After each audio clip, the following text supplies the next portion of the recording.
Welcome everybody to the December 5th meeting. I'd like to call the meeting to order at, Excuse me, it's not December 5th for the record. I'm sorry, I'm reading off the The minutes from the last the old meeting. meeting.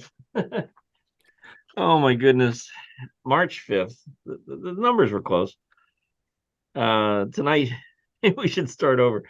Uh to, Tonight is March 5th, Tuesday, March 5th, 2024. Thank you for joining us, giving us your time for the WMNR Commission. I'd like to call the meeting to order at 7:06 p.m.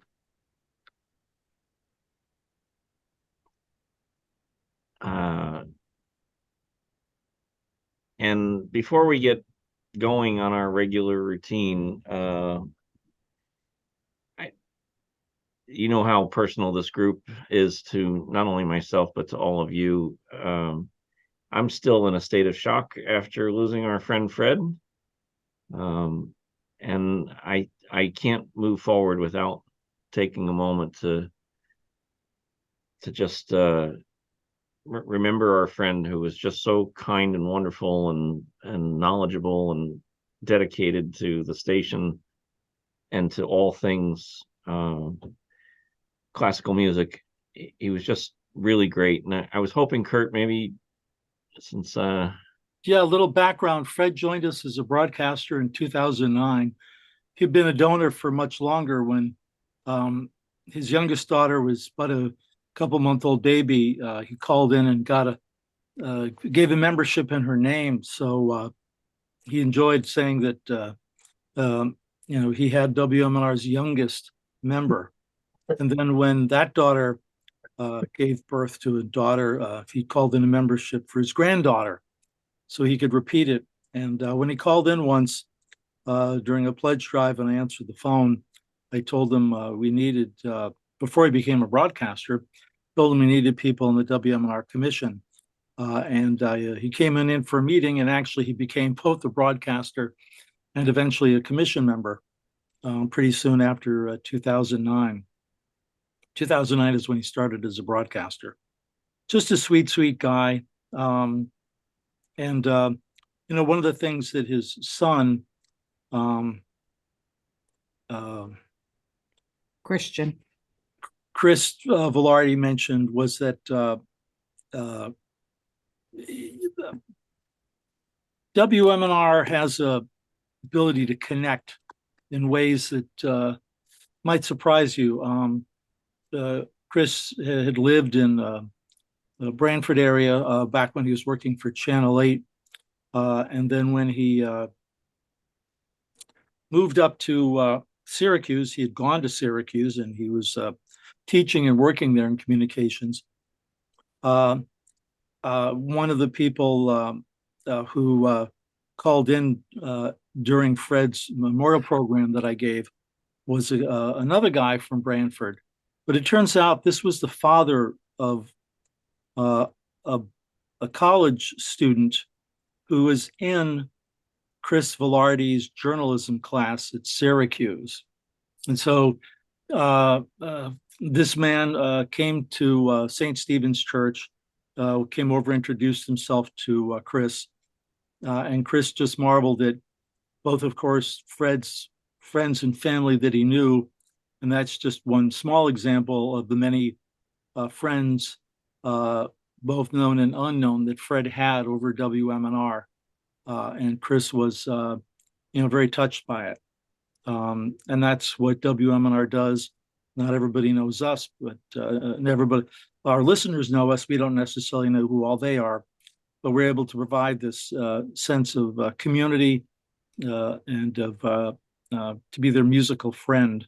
And Fred, with his sweet personal approach and style, he had a lot of people that, whether they knew him well or not, they certainly felt they were friends, and they really enjoyed him. And yes, he is really missed. Um, and so, what can I say? Thank you, Fred. thank you, Kurt. That's really helpful. You know, it's interesting how much time we spend with people, and then sometimes you don't realize all the lives that they've touched throughout. I was very happy I could be at his services and get a better feel for the rest of his community. Any thoughts anybody want to add? You don't have to. Just miss him, seeing his face during these meetings and everything he always had to offer. He was such an impressive person. I mean, he made you want to be his friend. I mean, he just reached out. You could just feel his authenticity and how he felt. He was so genuine, and I know I'll miss him. Yeah, you said that perfectly. It just completely nailed it. We're all better off because we've gotten to know Fred, and the station is clearly better off, and that's through his paintings and through his sharing of classical music with the world. I think there's thousands and thousands of people more that whose lives he touched and made a difference to. It's I guess one of the things I always thought I'd like to have on my tombstone when it's my turn to check out is that he made a difference. That would be the highest honor somebody could pay me. And boy, did Fred make a difference. I just I can't say enough nice things. And it's hard, to just go back into business mode here, but I guess that's our responsibility, and Fred wouldn't want it any other way to have the show go on, so to speak. Right. And so with that, I thank you for your comments, and we'll go back to the agenda and go on with the business of WMNR, and always keep Fred in our hearts as best we can. Sure. So thank you for creating this agenda, Kurt. We'd be moving on to section 2, approval of minutes from the December 5th meeting. Has everybody had a chance to take a peek at them? Yep. Jim, you're good? Yep. Great. I did get a chance to read it before we sat down, so I'm comfortable with approving it. The question I had, I just missed it, said the postcards will be mailed out to everyone on Long Island to let them know about the change in channels on the FM dial. Do you really send out to the whole Long Island a postcard? No. We sent them to all of anyone who donated to the station in the last, what That was it, makes sense. 10 years? 10 Rose? years, correct, 10 10 years. years. There were about 500 postcards. So no, we didn't. It was just to people who had given at some point. And your database lets you sort that out kind of cleanly? Oh yeah, I mean, I remember the first check we got was a woman in East Setauket, Long Island in the summer of '82, and her name's still in there, even though she's passed away. We don't purge the names, we just show them as no longer being with us. So yeah, we sorted it out and sent them out, and no calls back. I think the transition was made successfully. Rose, you do such a fantastic job. Without me commenting on anything that you say, you probably think I don't even read it. But if I had one comment, I might say maybe we could just tweak that statement from postcards mailed out to everyone on Long Island to maybe to listeners on Long Island or something like that. 500 postcards. That's about how many it was, right? No, it was 1,000. Ooh, 1,000. Sorry. Otherwise, I think this is perfect. There's Fred's name right on there. Great. So who'd like to make a motion to accept the minutes as presented? I move that we make a motion to approve the minutes for from December 5th. Thank you. I'll second. So, Patty. all in favor? Aye. Aye. minutes accepted as presented with maybe the smallest modification there. Kurt, moving on to the general manager's report. Yes, the first thing is the financial report. The last meeting, we didn't have a full report that included expenditures because of the change in bookkeepers. But we have that now. It's as of January 31st. We haven't had a chance to do a bank reconciliation on February yet. But 7 months is pretty good. So there's, if you were to look at the big numbers for total revenue, it showed the first column is how much we got at the end of, how much income at the end of January last year, which is 518,000. The next column of 735,000 is what's budgeted for the end of this year. And so far this year, we have 505,000 that's actually in the door. It's a 518 last year, 505 this year, pretty close. I'm not worried about the income at all. And on the expense side, again, looking at the bottom of the second page for the big picture, at this time last year, we had spent 420,000.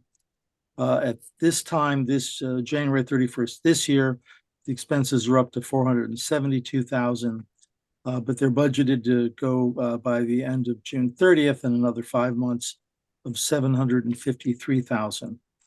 Yes, the expenditures are higher this year compared to last year at this time, and some of that has to do with the remote site operation other. My guess is some of the work we had done on the tower, putting on the tower lights, got put under, which was about a $28,000 between purchasing the new tower lights, having them installed, and that was about a $28,000. So that's where a lot of that difference comes from. But again, I feel comfortable with it. All the other categories are fairly close from actual of 23 to actual of 24. All the other categories are fairly close. We did do a special fundraiser for those tower lights and the tower work, and the money for that came in last fiscal year. But the bottom line, the bottom line is, on the bottom of the second page, it shows the checking account balance and the sweep account balance very currently as of February 29th. What the town does is they keep $50,000 in the account overnight in case checks need to be covered overnight. And so every night, and this is true for other town accounts, they started doing it for other town accounts before they did it for us. So every night they sweep out money, and they're able to get a very good interest rate based on it. I'm trying to think. Saw the town treasurer at Ken's retirement party, and we had a chat for the first time, and except over the phone, and it's around about 5% return that they're getting. But in any case, so the bottom line is we have a good cash balance, and we're in good shape. Do we earn the interest, or does the town earn the interest? No, we earn the interest because it's based on the money. In fact, actually, if you'll notice, on the income, on the first page for revenue, Okay, I see the the bottom. last line shows WMNR interest income. At this time last year, we were getting like 0.5%. We had made $235 in interest. They started doing this, I think it was last July, if I remember correctly, in the summer. And you could see now we've gotten $23,000 in interest. So that's a very nice benefit. And I'm glad the new treasurer of the town, not to confuse Monroe with Newtown, had noticed after a while that we weren't being included in that good deal that the town had. Obviously, that makes quite a bit of difference to us. Yeah, if the interest rates would stay up there, it would offset our town expense. Yeah, it's good. We're benefiting from that with my business, and I can't believe it's basically paying our rent. So it's great. Good. I'm glad that they're not hogging that, and that we get to benefit from that. Such an unusual time in financial history to have the numbers change so much in such a short period of time. Okay, any concerns on there, Kurt? Nope. I know it doesn't say vote anticipated, but if you wanted to take a vote, then that way the record would show, of course, the minutes would show it because we've been talking about it, but that way the record would show that you've reviewed it. You guys are supposed to be the first set of eyes on us on WMNR.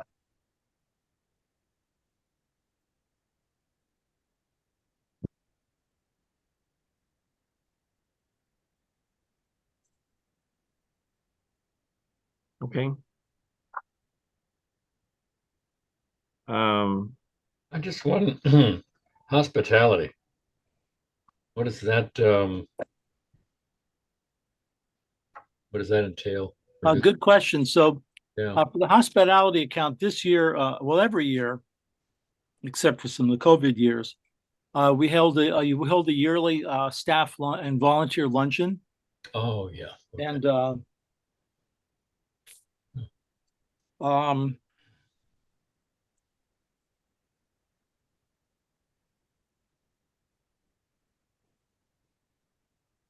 and so we had a nice get together. Do you want to describe it, Rose? We had a luncheon at Nostrano's in October of this past year. So that number encompasses the luncheon, and then we stock the kitchen upstairs, and we bring in snacks for our 3 pledge drives. So that's what that number entails, is all of that. I know that the broadcasters and everybody really appreciates these get-togethers because they don't all get to see each other all at once, and it's nice to be appreciated if you're volunteering and not getting paid a salary or hourly rate. It's terrific to be recognized as how important these guys are. Yeah. They do, and they do appreciate. They enjoy seeing each other because it's really the only time a lot of them ever see each other. Yeah, it's a very small price to pay. Yeah, for the Relatively volunteers speaking. and yeah. Well, that's great. Rose got a really good deal at which restaurant, Rose, was it? That was Nostrano's Italian Eatery. They used to be in Monroe across from the car wash, and it was at that time BYOB. Now they're up in Newtown in this shopping center.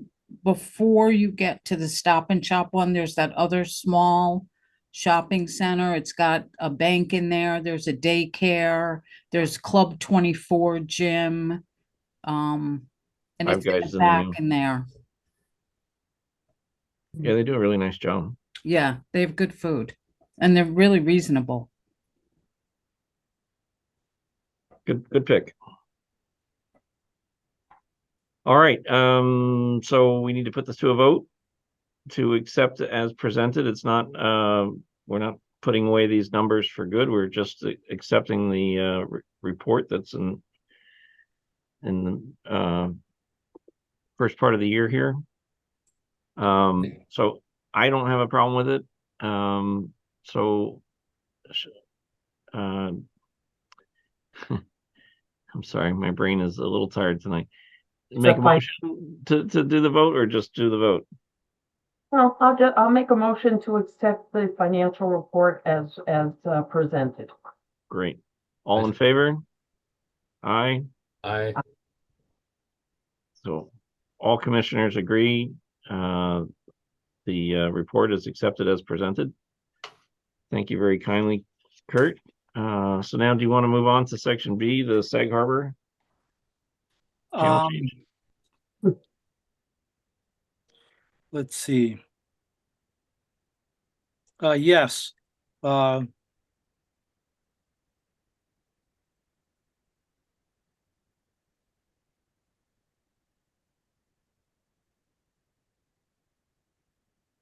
The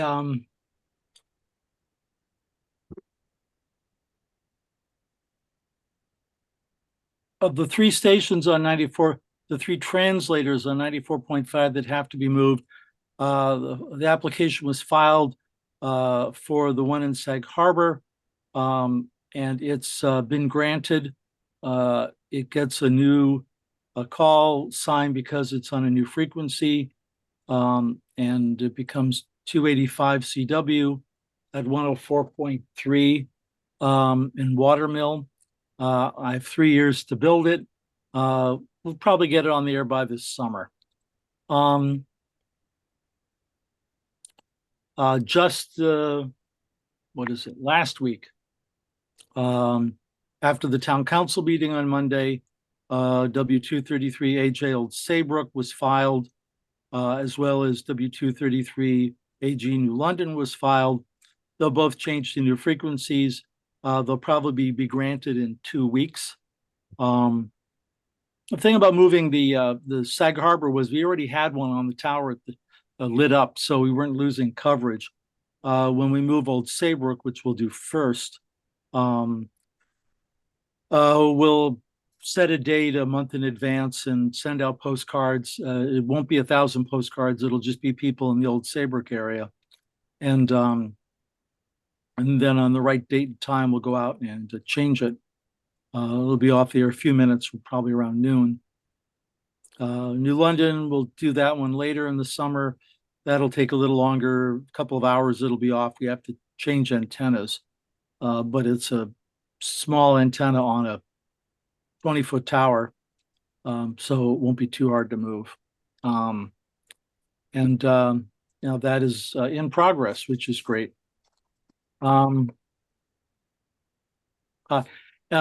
So the point is, the big picture is we have 4 stations, we have 15 translators. The stations are protected, can't be forced to move or anything. The translators operate on a secondary basis, but most of them are not all, but most of them are put in a place where nothing else could ever really affect it. Because you could put a translator where you can't put a station. They operate by different rules. We do have 3, potentially 4 that will be affected, but that's this kind of thing only happens once every 10, 20 years. And I don't expect any of the others to be forced to be moved just because of that's the way things are. Yes, we'll do a little bit of marketing for those. Old Saybrook already has some coverage for secondary coverage from the Guilford transmitter, just that the Old Saybrook antenna makes it a little bit stronger. We'll be able to get these things done by the end of the summer because they're going to turn on the new 94.5 by November of this year. So you want to make sure we're off the frequency a couple of months in advance. So people don't turn on to it and go, what happened? Why are you playing rock and roll? That's not us. We want them just to turn the radio on and hear.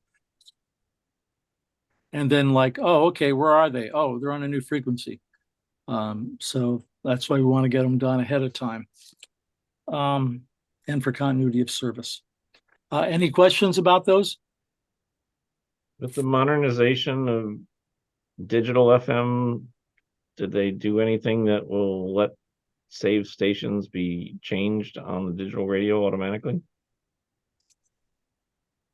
So back in, geez, when was it?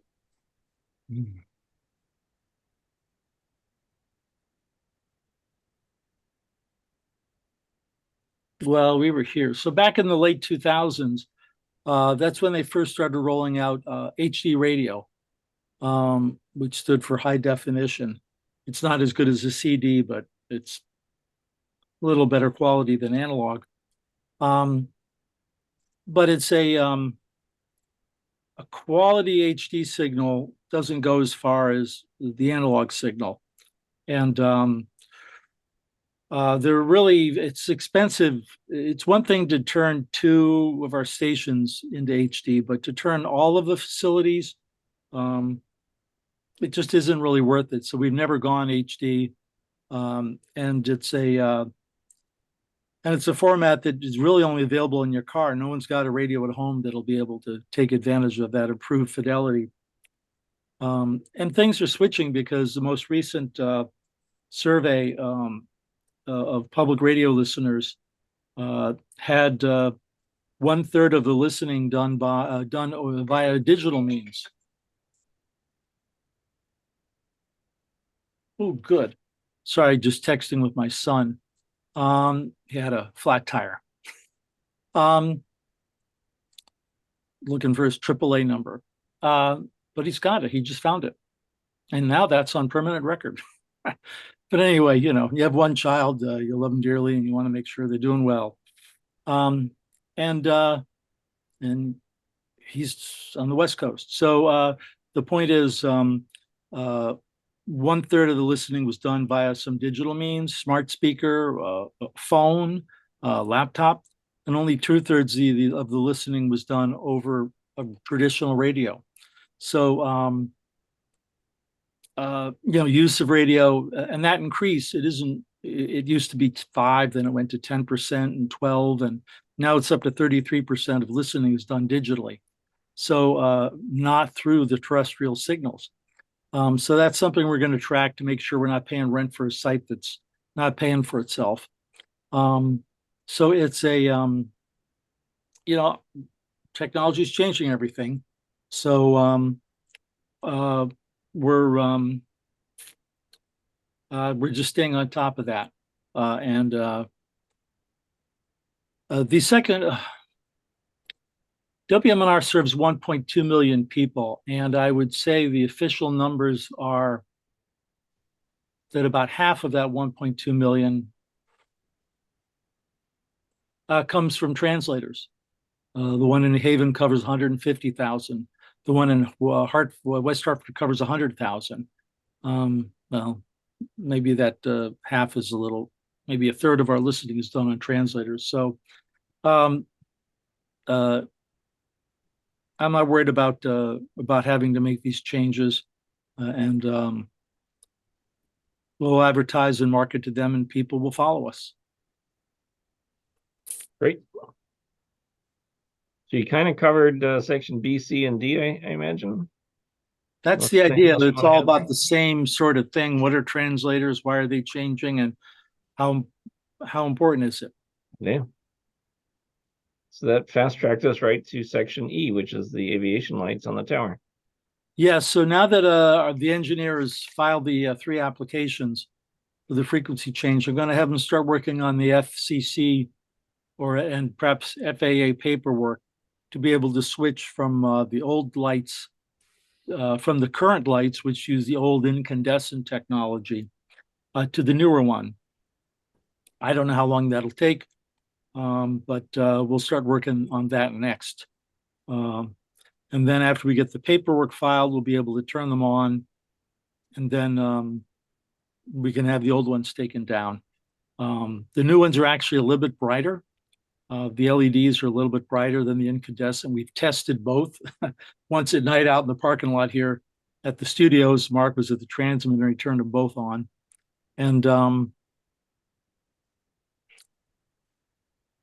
see, white light during the daytime flashing white light and a red light at night? Yes, right now, we have the old style traditional, which is a red light at night. And in the old days, they didn't have white lights during the day. It was just you painted the tower aviation orange and white in certain prescribed stripes to make the tower visible during the day. And then as light and technology improved, and they could have a bright, so it'll be a bright white light during the day and a dimmer red light at night. And then we could eventually see about having the tower painted, so it no longer had to be those brilliant, bright, standout colors, but it would be a light gray or a light blue, something to blend in with the sky a little bit more, make it stick out less. Right now, if you're ever in the Stepney Elementary School parking lot, it's real obvious. Hmm. And we'll be able to paint that and make it a little less obvious. Interesting. Any questions? No. Okay, moving on to new business.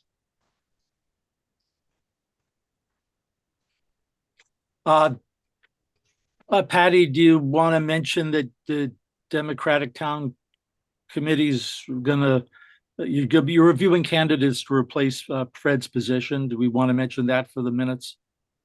Sure. The town committee will be meeting the third Tuesday of each month. There were 3 people that expressed an interest in serving on the commission. The vacancy committee will be having interviews, and I expect that at the March meeting, they will bring forth the name of the person to fill Fred's vacancy.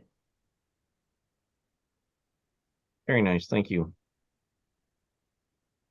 And our next meeting is May 5th, so I'm sure they'll be sworn in by then, or appointed and sworn in by then. It's May 7th, the next meeting. Right. Right. And then in terms of the other vacancy, we had one, it's been a while now with Mary McLaughlin. I do have a list of some members in the town of Monroe. I've got to go up to town hall and see which one of them are Republicans, and then call them up and see if they're interested, and sort of push it from the bottom up, because we still have a Republican opening after the Democratic one is filled, just to get us up to full size. Thank you. Great. We don't really have any group from the public. I guess, Rose, technically you would be public participation? I'm all set, thank you. Okay. Any other thoughts that need to be shared before we move to adjournment? No? Okay, who'd like to make a motion to adjourn the meeting at 7:38 p.m.? I'll make a motion to adjourn the meeting. Second. Great. I guess we don't need to vote on that, right? No. All in favor? All agree. All agreed. Meeting adjourned.